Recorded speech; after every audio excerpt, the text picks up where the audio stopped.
For amplified relief, replace your next bottle of CBD with CBK1. CBK1 is a patented anti-inflammatory formulation designed to be faster acting, stronger, and longer lasting than traditional CBD. Perfect for anyone dealing with chronic and acute pain to athletes looking to gain a competitive edge. Shop capsules and topicals at cbk1.com. Free shipping to all 50 U.S. states, third-party lab tested for safety, and 100% THC free, derived from U.S. grown hemp. cbk1.com. It's only entertainment. Welcome back to The Talking Hedge. I'm Josh Kincaid, capital markets analyst and host of your Cannabis Business Podcast. With me today, Matt Hawkins, founder and managing partner at Entourage Effect Capital.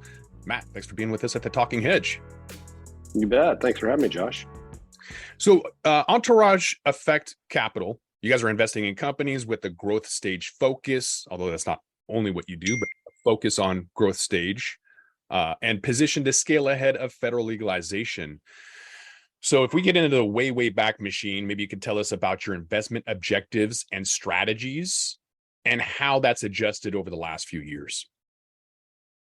Sure. I like to say that we, as a firm, we have matured with the industry in terms of kind of where we're investing, like what life cycle of the company, you know, the sector. Because when we started this in 2014, there was really only startups that were available to us. And right now we have the ability to invest in companies that are a lot more mature because simply of where we are from a industry growth perspective. I mean, you've got companies now that are, you know, that you can actually put a multiple on EBITDA, for example, to value these companies. And back then you couldn't do that because it was all startup. So let's dive into maybe some specifics of some companies you've invested over time. I think it'd be fun to tell me if you would invest today, if you had a chance to do it over again. Pulling out a couple of companies, they happen to both be tech companies. One is MJ Freeway, the other is BDS Analytics. I really like BDS Analytics because I like data. I like diving into it. I like seeing what other companies like Headset are doing. And really kind of pushing the industry forward in terms of knowing the unknown. MJ Freeway's had its own issues, all of the competitors in that space have had their own difficulties in trying to get seed to sale, trace and tracking implemented in every single state. It doesn't seem like there's been a clean rollout whatsoever. And so I believe some of your investments were plant touching companies.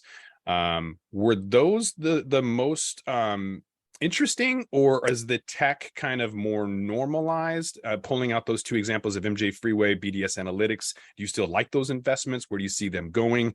And how does that work in terms of your overall portfolio? Sure. So recognize we're investing out of our third fund now. So Fund One had like I said earlier, a very early stage footprint to it. But we also got in very early with a lot of the multi-state operators when they were still private. We were one of the few games in town for investing in not only ancillary companies, but plant touching businesses. We weren't afraid to do that back in 2014. And that obviously we were big beneficiaries of that to generate the returns that we did in Fund One that were, you know, fantastic. And then in Fund Two, we started doing more, still plant touching, single state operations, a little bit of a California focus, but we did a lot of ancillary plays too, that included some of the technology plays that you referenced. I would say now in Fund Three, it's really all about building scale within as many sectors as we can in advance of something happening legislatively, whether it's, say, banking, some type of a quasi legalization at the federal level. But all of that is, we want to build that scale in advance of institutional capital coming into the game, because that's what we're all waiting for, and it's what we need. It's what the industry can't survive on the few capital providers that are in place, us included, to support this, $30, $40, $50 billion domestic industry. It's just not sustainable the way it is. I mean, these companies can continue to grow, step by step, but if they had access to some real firepower from institutional capital's liquidity, this would be a different conversation we'd be having. So we're just trying to get to that point and generate the returns from that to the benefit of our shareholders. Has there been an example? Because I think practice doesn't make perfect, failure does. Is there an example that you can give to where you learned a lot from something that didn't work out? Maybe you want to give the name, maybe you don't, but I'm sure there's an example of an investment that didn't go right, but that you are appreciative of because of what you learned. Is there any example that you can give? Yeah, I mean, look, we're a venture capital firm. I mean, when you think about it, I mean, even though we're investing in later stage deals now, at the end of the day, this is still a nascent industry. And so by that and the fact that it's federally illegal, just makes it a venture capital type risk reward investment opportunity. So having said that, of course, there are going to be deals that don't work out. Venture capital deals, I mean, if you look at their portfolios, it's usually one or two companies that make up the entire return of their portfolio. Luckily, that's not the case with us, but of course, we're going to have some missteps. I think the biggest mistake that we've made to date that we don't do anymore is we spend an inordinate amount of time underwriting the management teams and making sure that they have track records of success and everything they've done thus far.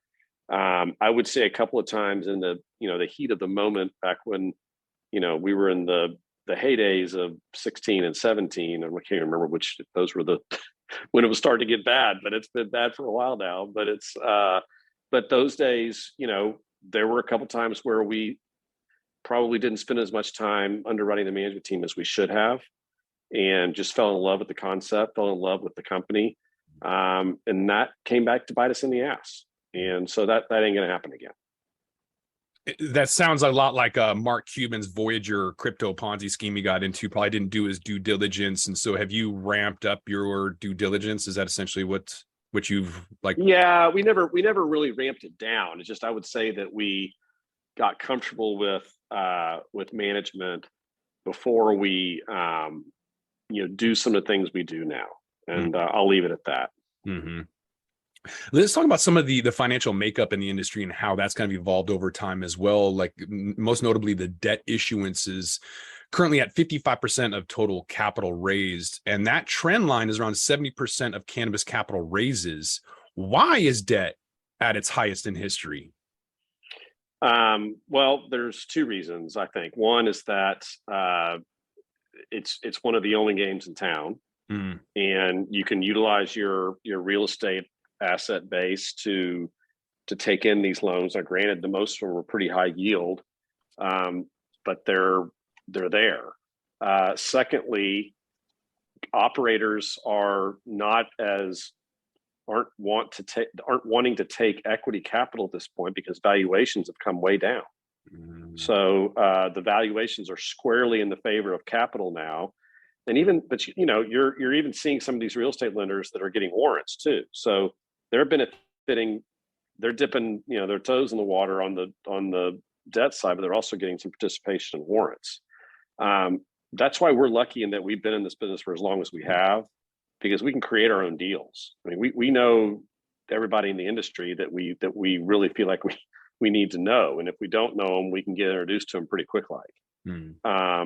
So as a result, we, and because of our, the strength of our portfolio, people, want us in their capital stack, which is a I'm very, very proud of that. And because of our reputation does precede us, that is something that you can't ever, you can't discount that. And being able to have that kind of deal flow and to create your own opportunities in an environment like this is absolutely paramount. Mm-hmm. You mentioned that it's the only game in town. Would you say that there's FOMO and there's investors willing to take anything they can get? No, not at all. In fact, I would say quite the contrary. There's private capital that's available.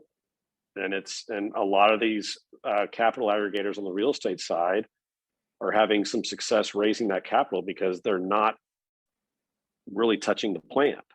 And so they can get access to some other investors who may be more willing to do that, take a nice yield from that, and not have the risk of investing directly in something that's federally illegal.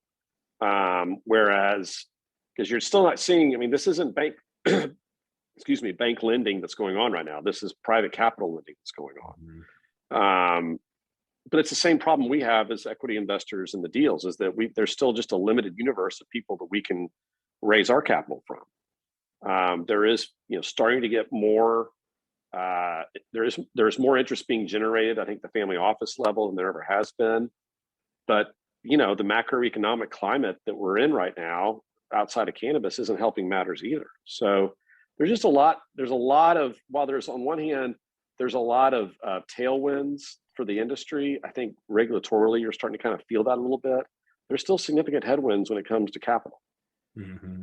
Looking at the secondary market, the public side, there's a lot of retail investors trying to get in on the speculation, but it moves mostly with the news. It's momentum.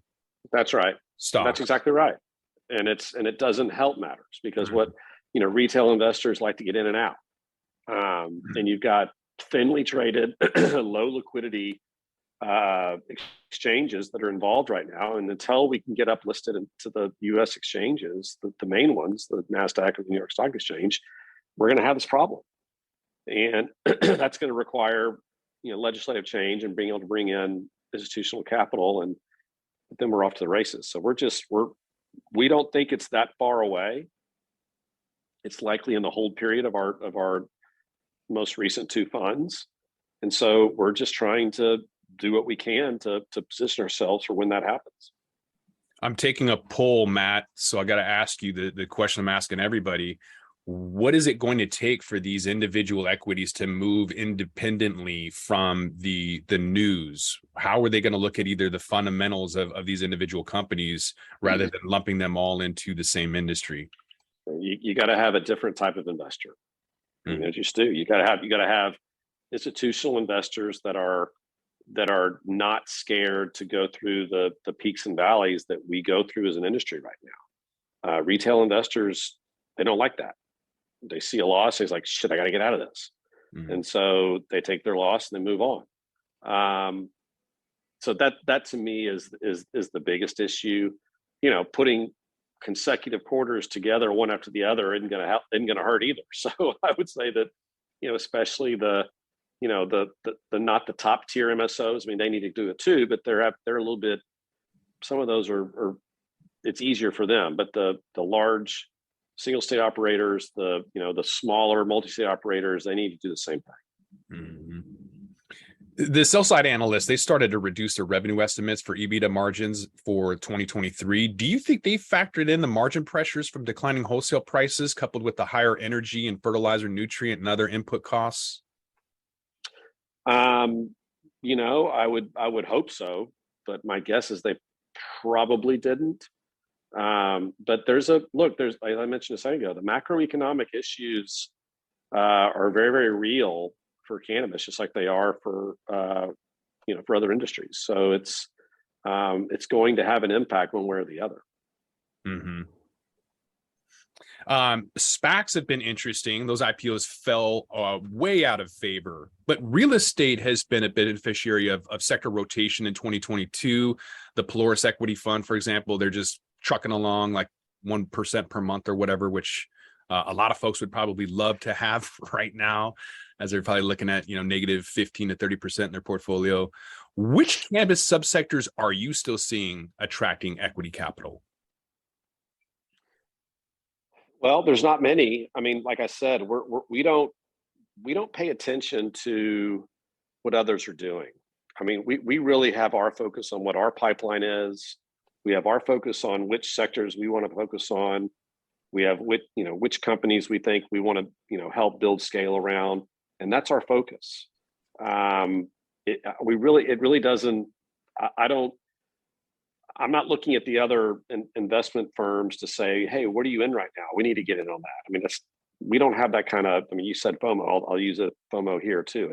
We don't, that's not how we operate. So we still are very, very bullish on getting in at these valuations in as many sectors as we can, investing in the leaders of those sectors. Mm-hmm.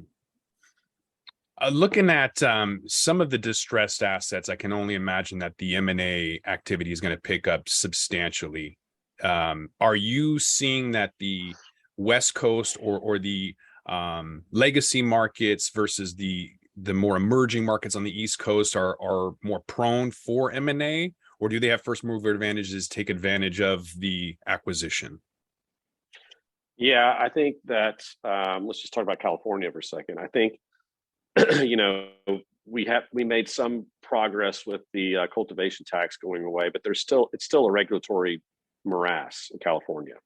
And until something changes legislatively in the state, it's going to continue to be that way. It's just too hard to operate a cannabis company in the state, and it drives me absolutely crazy when Sacramento continues to act this way. When if they would just be smart and reduce the tax burden on the legalized companies, they would almost automatically convert companies from the illicit or users from the buyers from the illicit market into the legalized one. And they'd make more money in the state. It just makes no sense to me whatsoever. But that's politics, and some of that's going on at the federal level too. I would say that there's going to be, but to answer your question more specifically, yes, there's going to be a lot of M&A activity in California. A lot of it's going to be distress related. You're seeing signs of that already with some of the bigger players. We're fortunate that we executed our three-way merger at State House and raised some capital around that.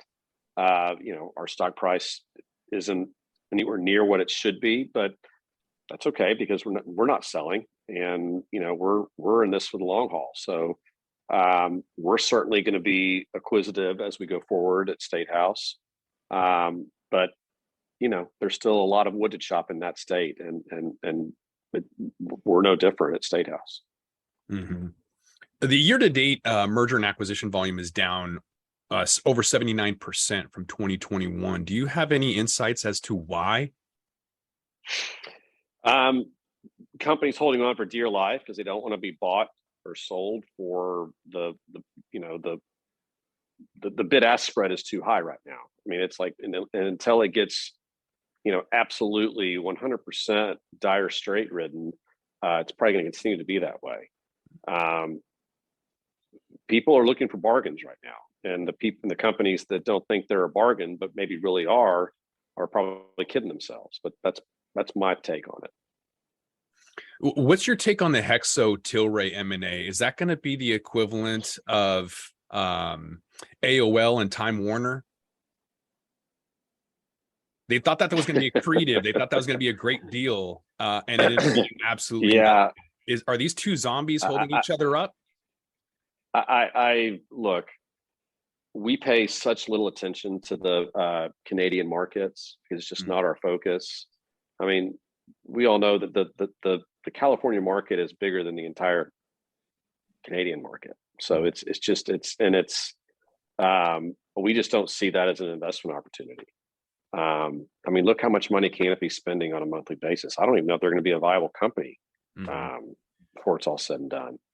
So there's just, I mean, it's going to get uglier and uglier in Canada, and I wish it weren't the case, but it is. Mm-hmm. What do you try and avoid at all costs? Are you avoiding Oklahoma and all of their licenses, Florida and the potential for mildew and mold? Are you avoiding flower touching companies? What are you avoiding? What industries or sectors or regions are you staying away from? Well, I mean that's a tough one to answer because I've been consistent saying that there isn't a sector that we don't, that if we can find the right operator that is already large enough that needs help to build scale from a capitalization standpoint, I mean, we want to have a conversation. Mm-hmm. And so I don't it could be anything, any sector that's or any region that's out there. I will say this: a lot of our Fund 3 focus has been on single state operators across the Midwest and even the Southeast and even in the Northeast that are looking to expand into other states via other licensing opportunities they have. That's attractive to us. But we still, by the same token, we invested in a Hound Labs, which is the only market available THC breathalyzer that exists right now. And so that was a step out for us a little bit, but we saw everything that we saw we liked, and so we decided to do it. Everything else has been, like I said, scale driven opportunities in Fund 3. All right, Matt, what advice do you have for a company out there looking to raise capital and they don't know if they're going to look for an angel investor or private equity, VC, whatever? What advice do you have for somebody who's just starting out? Well, just to clarify, for someone that's starting a new company, they have a company, they have revenues, and they're just starting their just starting the process of, just starting the process of raising capital. I always say there's nothing wrong with going to all the the cannabis funds that are out there. I always say it's so much better to do the legwork on the front end to try to get a warm introduction to those firms. I mean, we all see an inordinate amount of deals, on a daily, weekly, monthly basis. If you just send us all, messages via LinkedIn, that they go into file 13. So you got to do your legwork to see if there's a way that, use LinkedIn for what it is, which is see if there's a common connection and reach out to those people to see if they actually really do, know the investor. That's so much better than trying to come in cold. So trying to get warm intros is the first thing. The second thing is, if you have a friend or a family member that can truly be an angel for you, that's the best thing to do. Because with valuations the way they are, someone that that has a pocketbook that can help you, grow your business, that's by far and away the best thing to do. Because it's not easy to raise money right now at all in cannabis. And so it's going to be that way for the foreseeable future, unfortunately. When a deck comes through and you see it and there's some crazy arbitrary valuation, like PAX had a $420 million valuation, is that something you try to negotiate, or do you just see it and say, next? Is there room for negotiation, essentially? If people put something in there you don't like, is it the end of the conversation, or is there wiggle room for negotiation? Well, it depends on if they're looking to us to lead the round. If they haven't raised any capital yet, and that's their ask, well, of course we're going to negotiate it, because there isn't. We're in the driver's seat. There's not much capital out there, and we have capital, and so of course we're going to negotiate that. But if some other group or investor put in money already and they're looking to round out their raise, it's just a pass for us, because we can't negotiate that if we think the valuation is crazy. So it just depends on where we are in the process, where we are considered to be in the capital stack, et cetera. What about the requirements for consideration? If somebody comes in with pre-revenue, they're not making any money, is that even in consideration at this point? It just depends on the deal. We are doing most of our deals are later stage. We own over 50% of the ArcView group, and so they do have a venture capital investing arm that we invest alongside unpromoted. So we do funnel most of our early stage stuff through that. But when we invested in Hound Labs, it was pre-revenue, but that was what we thought was a game-changing opportunity. Okay. What about the crystal ball? What kind of opportunities are going to be out in the cannabis industry in 2023 and beyond? Is there anything you want to share about the future? Yeah, there's going to be continued consolidation, continued separation from, the men from the boys, et cetera, all those, analogies you can use, because it's real, it's happening. The way the current construct doesn't benefit mom and pop license holders anywhere. And If we're not careful, if we don't separate, when we're all for social equity, don't get me wrong, but if we don't start to separate the business issues from social equity and legislate both at the same time, or at least have them go down similar paths, quit trying to put them together, we're going to continue to have some, headbutting on why can't we get this done? Why can't we get this done? And it's frustrating. But that's politics for you.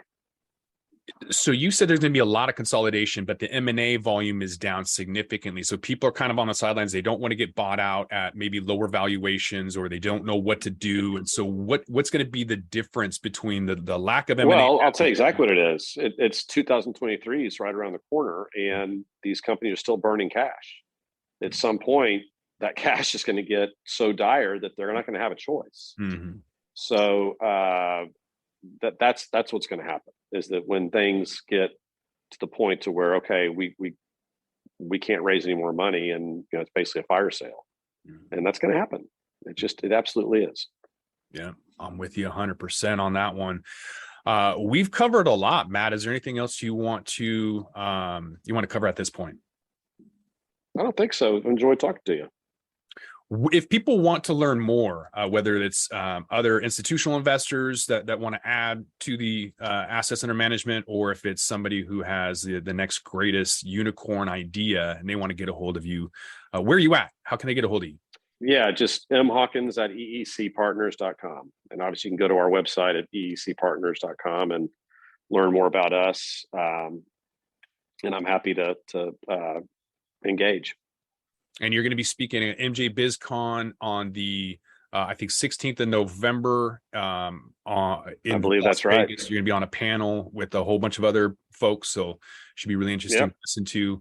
So if they're in Vegas, they can check that out as well. So we're going to put the links in the show notes.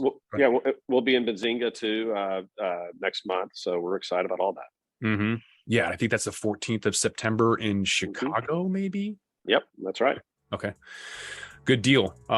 So yeah, we'll put the links in the show notes for EntourageEffectCapital.com, as well as Matt's LinkedIn connection. You can bug him all you want. So I think with that, roll this one up. So I want to thank my guest, Matt Hawkins, founder, managing partner at Entourage Effect Capital. Matt, thanks again for being with us at The Talking Hedge. You bet, Josh. Appreciate it. I'm Josh Kincaid. This is The Talking Hedge. Don't forget to like, share, and subscribe, or don't, and I'm out.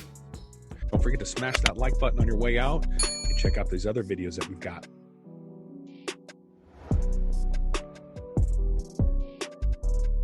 Hi, y'all. I'm Jo, host of Casually Baked, the podcast. If you're curious to explore the highly responsible side of cannabis, farming, and legalization, I'm here to help lighten the stigma and build your canna confidence. Download episodes now of Casually Baked, the podcast, wherever you listen to podcasts. And journey with me through the evolving cannabis culture and discover how and why people like you are adding cannabis to their wellness toolkit. It's time to get casually baked.